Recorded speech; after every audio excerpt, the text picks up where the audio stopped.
සේවාව අපි සෞඛ්‍ය ලබන අය ලෝකේ තියෙන එකම රටනේ මේක කෝටිපතියටයි දුප්පත් මිනිස්සුන්ටයි නොමිලේ බෙහෙත් දෙන ඒක රැක ගන්නවා. ඒතකොට දැන් අපිට ඇවිල්ලා දෙන ලොකු ප්‍රශ්නයක්.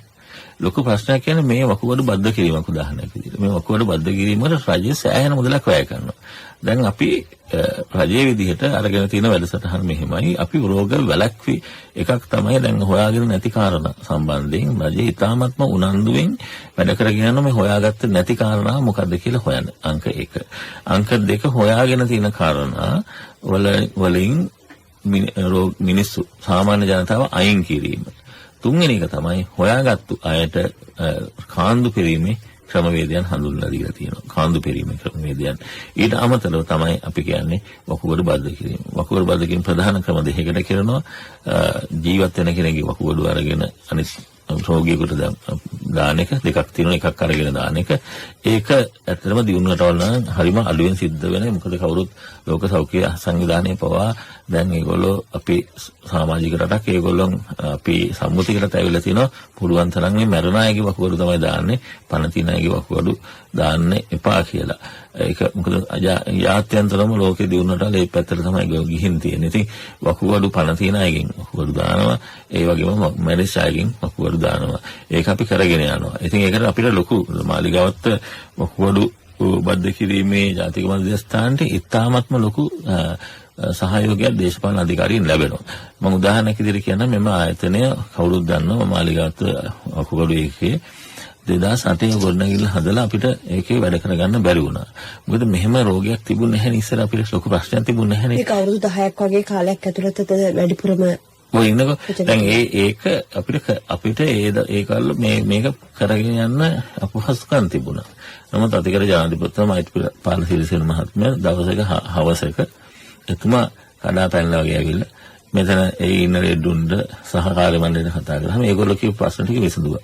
ඒ නිසා අපිට ඇත්තටම අපි දැන් අර මහනුවර රෝහලේ වගේම වකුගඩු බද්ධ කිරීම කරගෙන යනවා. ඊට අමතරව මට සෞඛ්‍ය අමාත්‍ය අංශයත් ඒ වගේම මේ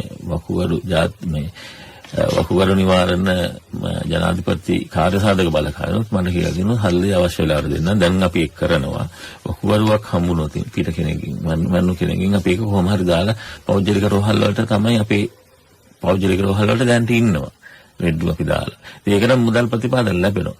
දැන් ඇත්තම ප්‍රශ්නේ දැන් අපේ ක්‍රමවේදය හදාගෙන තියෙන්නේ දැන් විශේෂඥ වෛද්‍යවරු සෑහෙන ප්‍රමාණයක් ඉන්නවා. අනිත් විශේෂඥවරුන්ගේ සහයෝගය ලැබෙනවා. දැන් වෛද්‍ය සම්දීපන යමගේ මහත්යාද නිවාඩු දවසක්නේ. එතුමනේ ඒ මුදේ 6ට මෙතනට ඇවිල්ලා ඉතින් එතුමා ඒ කැපකිරීම කරන්න පාට ඉන්න. දැන් අපේ උදාහරණයකදී අපේ ට්‍රාන්ස්ප්ලාන්ට් සර්ජන්ලා දෙන්නෙක් ඉන්නවා. වෛද්‍ය නාලක ගුණවංශ වෛද්‍ය උමාශංකර්. මේ දෙන්න ඒ බද්ධ කිරීම ක්‍රියාවලියක් යන වෙලාවට මම දන්නවා වෛද්‍ය නාලක ගුණවංශ මහත්මයා එකපාරක් කලන්තේ දැම්මා.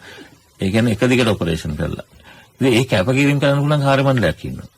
මගේ කාර්ය මණ්ඩලයේ ඉන්න මේ ගිහින් බලන්න මගේ කාර්ය මණ්ඩලයේ මේ අය කතා කරනවා. සාමාන්‍ය කම්කරුවා ඉඳගෙන විශේෂඥ වෛද්‍යවරු දක්වා දෙන්නුන කතා කරන තාත්තයම කියලා. ඉතින් ඒක තියෙනවා. ඒ සියල්ල අපි ගාව තියෙනවා. නමුත් අපිට ප්‍රශ්නයක් තියෙනවා. මේ වකුගඩු බද්ධ කරන්න වකුගඩු එපේ. වකුගඩු ඕනේ. දැනට අපි ඒක ගැන දැනුවත් වෙලා නැහැ. මරණයට පස්සේ වකුගඩු දෙන්න පුළුවන් කියන එක. අපි හිතන්නේම පණ තියෙන කෙනෙක් වෙන්න ඕන වකුගඩුව දෙන්න කියලා. එතන තමයි අපිට ජනමාධ්‍යයේ සහාය අවශ්‍ය වෙන්නේ මැරෙන අයගේ වකුගඩු අපිට ලබා ගන්න උදව් කරන්න. මේකට අපි මාලිගාවත් වකුගඩු මධ්‍යස්ථානයේ විදිහට තමයි අපි මුලින් මේ අර අපි කතා කරන්න බලාපොරොත්තු වෙන මේ වකුගඩු දන් දීමේ කාඩ්පත හඳුන්වලා දුන්නේ. නමුත් අපේ බලාපොරොත්තු තියෙනවා ඒක ලංකාවටම ව්‍යාප්ත කරන සෞඛ්‍ය අමාත්‍යාංශ සමග ඒ කාඩ්පත හැම කෙනෙකුටම දෙන්න. ඒකේ වැඩසටහන අපි කරගෙන යනවා. ඊට අමතරව සෞඛ්‍ය අමාත්‍යතුමා හොඳ තීරණයක් අරගත්තා පහුගිය දවස්වල පනතක් ගේන්න. පාර්ලිමේන්තු පනතකින් සමහර රටවල් තියෙනවා උපදිනකොටම බර්ත් සර්ටිෆිකේට් එක කියන්නේ ලියන වෙලාවම උපන් සතියේ ලියනකොටම ඒකේ යටින් තියෙනවා ඔබගේ ඔබට මරණයක් වුණොත් ඔබගේ වකුගඩුව ගන්නවා. වකුගඩුව නෙවෙයි අනිකුත් අයවැයපව ගන්න පුළුවන් වෙන නීති රටවල ක්‍රියාත්මක වෙන හින්දා එපා නම් තමයි ලියුමක් දීලා හෙරෙන්න ඕනේ. ඉතින් ඒ වගේ තත්ත්වයකට අපි යන්න ඕනේ. ඒක රජෙන් දැන් මේ වෙනකොට පනත සකස් කරමින් යන බව ගරුව මහත්මයා ළඟදී පැවසුවා. පනත සකස් කළ ඉවරුණු ගමන් මේ අදාළ කරන ඒ approvals ඒ අරගත්තට පස්සේ පරන්ත පාර්ලිමේන්තුවට ඉදිරිපත් කරලා වකුගඩු දන් දීම කියන්නේ හැම මේ ඩ්‍රයිවිං ලයිසන් එකක් බලපත්‍රයක් ලබා ගන්න රියදුරු බලපත්‍රයක් ලබා ගන්න සියලු දෙනාම සාමාන්‍ය නීතිය යටතේ මේගොල්ලෝ මේ වැඩසටහනට වකුගඩු බද්ධ කිරීමේ වැඩසටහනට රෙජිස්ටර් වෙනවා.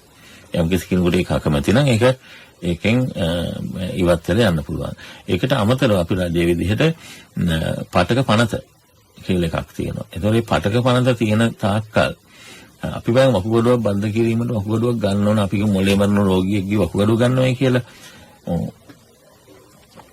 පටක පනත අනුවම අපිට රුධිර සාම්පලයක් ගන්න බෑ ඒ ලෙඩාගේ මොළේ මරුණයි කියලා වෛද්‍ය කණ්ඩායම් එකක් නෙවෙයි දෙකක් නිර්ණය කරනකම්. ඒක නිසා තමයි අපි කුරුණෑගල 3-4 පාර යන්නේ කොළඹ ඉඳන් එහෙම ලෙඩෙක් ඉන්නකොට එහෙම යනවා තියෙනවා ලේ සාම්පලය ගේන්න ඕන ඒ වෙලාවේ. ඒතර ඒක කල් යනවනේ. දැන් සාමාන්‍යයෙන් මම දැකලා තියෙන එකක් තමයි මම දන්න ડોક્ટર සංදීපනත් මේ එකඟ වෙන මාත් ඒක මම ෂුවර් අපි දකින්නවා පහුවෙලා දාන වකුගඩුව අර අල්ලගෙන නිංග වෙලාවක් යනවා. පුළුවන් තරම් ඉක්මනට දාන එක තමයි හොඳ ගලව ගත්ත ගම. නමුත් ඒකට තියෙන අපිට බාධා තමයි නෑදෑයෝ ටික එක්කහු කරගන්නේ. ඒගොල්ලන්ගෙන් කියන්නේ කැමැත්ත ගන්න එක. හරිද? නමුත් අපි දැන් මේ කියන වකුගඩු බද්ධ කිරීමේ කියන්නේ වකුගඩුව පරිත්‍යාග කිරීමේ කාඩ් පතක් ලබාගෙන ඉන්නවා. මේක රජයේ දෙයක් නේ. ඒ කාඩ් පත ලබාගෙන ඉන්නවා අපිට ලේසි ඒ වගේ අවස්ථාවලදී ඒගොල්ලන්ට කියන්න මෙහෙම කාඩ් පතක් තියෙනවා. ඔබගේ ඥාතියා මේ විදිහට කාඩ් පතක් අරගෙන උන්ගේ කැමැත්ත පළ කරලා තිනවා. ඔබගේ කැමැත්ත මොකක්ද කියලා කෙටියෙන් අහලා මේ කාඩ් පත කොහෙන්ද ගන්නේ වෛද්‍යතුමනි? ඒ කාඩ් පත දැනට නිකුත් කරන්නේ මාලිගාවත්ත වකුගඩු බද්ධ කිරීමේ මධ්‍යස්ථානයේ. ඕනම කෙනෙකුට ඇවිල්ලා ගන්න පුළුවන් දේ කාඩ් පත? ඕනම කෙනෙකුට ගන්න පුළුවන්. අපේ දුරකථන අංක තියෙනවා 0112 422 335 0112 422 336 ඊට පස්සේ 0112 44 50 67 කියන දුරකථන අංක වලට කතා කරලා ගන්න පුළුවන්. ඒ වගේම අපේ ආයතනයේ වෙබ් අඩවිය දැනට සකස් කිරීමෙන් පවතින නිසා දැනට Facebook එකේ කියන මේ මුහුණු පොත කියන එකේ අපේ ආයතනයේ අදාළ පිටුවට ගියාම එතනත් ඔය ෆෝම් එකක් ගන්න පුළුවන්. අපි මේ ෆෝම් එකේ අහන්නේ බොහොම සරල දේවල් ටිකක්. මේකේ කිසිම උදාහරණයක් දෙන්න ලේ වර්ගය මොකක්ද? දී වැඩියාව තියෙනවා. කිසිම දෙයක් අපි ගන්නෙ නැහැ. එහෙම තහනම් පටක මන්දනෝ. අපි ගන්න මෙයාගේ කැමැත්තයි නමයි විතරයි. කැමැත්තයි නමයි විතරයි. ඒකින්ද අනිත් එක මේ ගන්න අපි ගන්න තොරතුරු රැස් කරන්නේ ඒකට අපි කියන්නේ මේ ගවර්න්මන්ට් ක්ලවුඩ් කියලා. ඒ කියන්නේ අපේ තියෙනවා ශ්‍රී ලංකා රජයේ හදාගෙන එක්තරා මේ දෙයක් අන්තර්ජාලය හරහා ඒ අපේ තියෙන මේ වගේ රැකගත යුතු දත්ත ඒකේ තමයි ස්ටෝර් කරන්නේ. දත්ත ගබඩාව. දත්ත ගබඩාව. ඒ දත්ත ගබඩාවේ තමයි මේ අපිට දෙන තොරතුරු රැක්ස් වෙන්නේ. ඒකින්ද ලේසියෙන් ඒක හැක් කරලා ගන්න අමාරුයි. කාටවත් ඒ තොරතුරු ගත්තත් වැඩක් නැහැ. හරි. යම් කිසි කෙනෙක්ට හැකයක් තියෙන්න හොඳ නැහැ. මේ කාඩ් පතක් අපි ගත්තොත් කවුරු හරි දවසක මේ කාඩ් පත මංගාව දිනන දැකලා වාහනයක හප්පලා මගේ වකුගඩුව ගන්න පුළුවන්ද කියලා. එහෙම වෙන්න බෑ.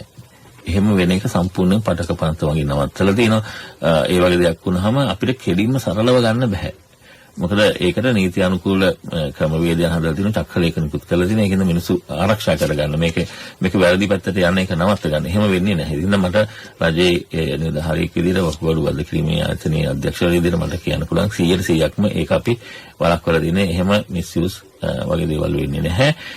ඔබට කරන්න තියෙන්නේ ජනතාව විදිහට වකුගඩුව රැක ගන්න අංකයකට තමන්ගේ වකුගඩුව රැක ගන්න. දෙක මේ කාඩ් පතකුත් අරගෙන ඒක අනිත් අයටත් පෙන්නමින් කියා සිටින්න වකුගඩුව දන් දීම හොඳ වැඩක් මමත් දැන් රෙජිස්ටර් වෙලායි කියලා. අනිත් එක තමයි දැන්ට වකුගඩු බද්ධ කිරීම ප්‍රධාන වශයෙන් සිදු වෙන්නේ මහනුවර සහ කොළඹ පරෝහලේ සමහර කියන්නේ අනුරාධපුර වගේ රෝහල් වලත් කෙරෙනවා.